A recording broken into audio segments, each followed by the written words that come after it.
Hey everyone, Nut Free Mama here. Today I'm going to show you how to make strawberry shortcake sandwiches.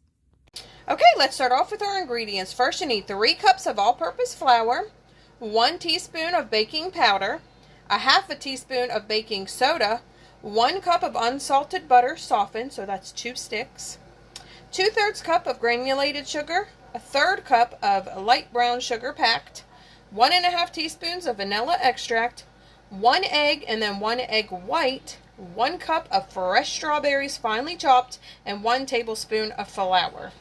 And then for the buttercream frosting, we need 1 stick of unsalted butter softened, 5 cups of powdered sugar, 3 to 4 drops of pink food coloring, and then a half a cup of strawberry jam. And if you don't have any strawberry jam, I just did a YouTube short on how to make some. First, we're going to whisk together the flour, baking powder, and baking soda in a medium bowl and then set that to the side. Now, in a large bowl, we're going to add the butter, sugar, and brown sugar and beat it with an electric mixer until fluffy. Now, add that vanilla extract and mix to combine. Add in our whole egg and go ahead and mix that to combine. Now, add in the egg white and mix to combine that.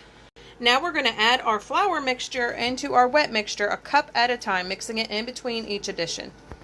That looks great. I just went ahead and used my mixer, and then I just used my hands to really bring my dough together. So now in a small bowl, add your strawberries, and we are just going to add our flour, our tablespoon of flour to those, and just mix them until the strawberries are covered. That looks great. If you don't think your strawberries are covered enough, you can add more flour. So now we are just going to fold these into our dough with a spatula or wooden spoon.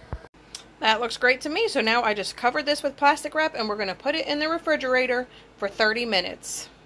I have about 10 minutes left for my cookie dough in the refrigerator, so I went ahead and preheated my oven to 350, and then I lined a big cookie sheet with parchment paper.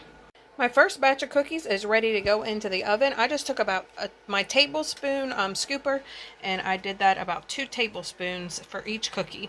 And then just roll them in your hands and place them on the parchment paper. And now we are going to get those into the oven for 15 minutes or until they're golden brown. Alright, while my first batch of cookies is baking in the oven, I went ahead and added my 5 cups of powdered sugar and my 1 stick of butter, and we're just going to mix that with an electric mixer until it is combined. It will be crumbly. Now we're going to add in the food coloring and jam and just mix that to combine. My frosting is all finished, and it did take a bit of work. I used my electric mixer as much as I could, and then I just used the spatula to really work it together. It is very thick, so be sure when you're piping it on, you make a pretty thick hole in your Ziploc bag or piping bag. And my first batch of cookies is done right here, so we're going to let those cool for a little bit, and then we'll move them to a cooling rack to cool completely, but they smell amazing. My last batch of cookies have come out of the oven and cooled, so now I just took 10 of my cookies because I was able to make 20. And I flipped them over like this, and now I'm going to pipe the frosting on and then sandwich another cookie on top. My cookies have all been frosted, and as you can see, I was able to put a lot of the frosting into each cookie. So if you don't want that much, you definitely could make less, but I think they look so cute. I sandwiched one cookie on top of the other, and I can't wait to see what Taste Tester thinks. Alright, we have one here for Taste Tester. Let's see what he thinks. Hey, Taste Tester, have a little taste. Okay.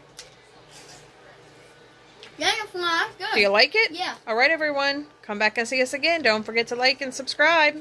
Subscribe. Don't forget to check out my YouTube channel, Smoky Mountain Explorer, to be pinned in the comments.